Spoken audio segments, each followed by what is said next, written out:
Boxing time, nakakuha na naman tayo dito ng KO from, not sure, pero sabi ng seller is ito yung KO ng Fortress Maximus na head na Titan return.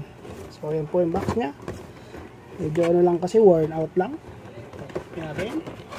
Oh yeah, yun yung pinaka isang box nya, medyo lang siya. Natin. Ay, galaglag. Ito yung mga manuals, clamshell. Ito yung item mismo.